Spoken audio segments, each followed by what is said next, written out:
అన్ని డాక్యుమెంట్స్ ఉండి ఆన్లైన్లో సబ్మిట్ చేస్తే వితిన్ 1 minute పర్మిషన్ వచ్చేది.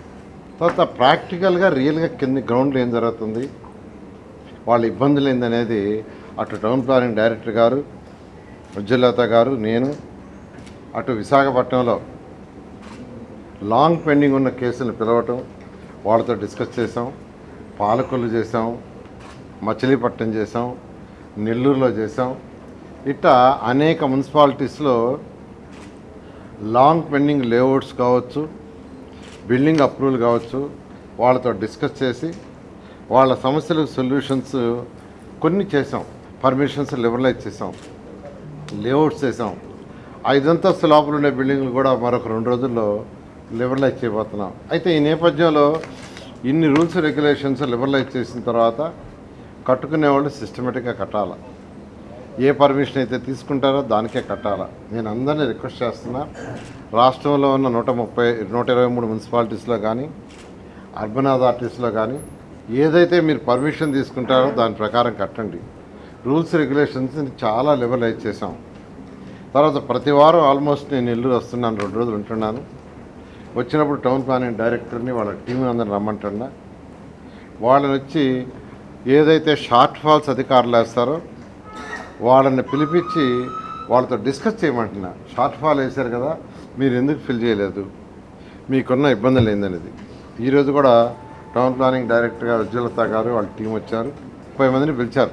ఈ షార్ట్ ఫాల్ ఇచ్చిన వాళ్ళలో లాంగ్ పెండింగ్ ఉండే 30 మందిని పిలిచారు. వాళ్ళల్లో ఇవాళ 16 పర్మిషన్స్ ఇచ్చారు బిల్డింగ్స్. 16 మందికి క్లియర్ చేసి వాళ్ళకి ఆర్డర్స్ ఇచ్చేశారు. ఇప్పుడే నేను ఒక 6 మందికి ఇచ్చాను ఆర్డర్స్. అదేవిధంగా లేఅవుట్స్ తీసుకుంటే 2 లేఅవుట్స్కి పర్మిషన్ ఇచ్చారు. మొత్తం 6 2 వచ్చి నుడాలా ఇచ్చారు, 4 వచ్చి మున్సిపాలిటీలో పెండింగ్ ఉన్న లాంగ్ పెండింగ్ ఇచ్చారు. ఈ విధంగా ఈరోజు 16 + 6 22 మందికి ఏదైతే షార్ట్ ఫాల్స్ పెండింగ్ ఉండే అవి క్లియర్ చేశారు. నేను ఆ మొత్తం నెల్లూరు మున్సిపల్ కార్పొరేషన్లో 213 పెండింగ్ ఉండే లాస్ట్ 1 year నుంచి. పర్మిషన్ 40 అడుగులు తీసుకుంటున్నారు, లేఅవుట్ వేసేది 30 అడుగులు వేస్తున్నారు. మళ్ళీ బిల్డింగ్ అప్రూవల్కి వచ్చేళ్ళకే బిల్డింగ్ పర్మిషన్ ఇవ్వటంలా. ఎందుకంటే రోడ్డు 40 అడుగులు లేని ఎవరు. అవన్నీ స్టడీ చేసి ప్రాక్టికల్గా గ్రౌండ్ మీద పేపర్ మీద అన్నీ స్టడీ చేసి ఎన్నో డెసిషన్స్ తీసుకున్నాం. బహుశా ఇన్ని డెసిషన్స్ భారతదేశంలో ఎవరు తీసుకోవాలా, ఏ రాష్ట్రం కూడా. ఇంకా కూడా రేపు బుధవారం లోపల మళ్ళీ ఇంకా కొన్ని రూల్స్ అండ్ రెగ్యులేషన్స్ త్వరలో వస్తున్నాయి. 5 అంతస్తుల లోపల ఉండేవాడికి లిబరలైజ్ చేస్తున్నాం.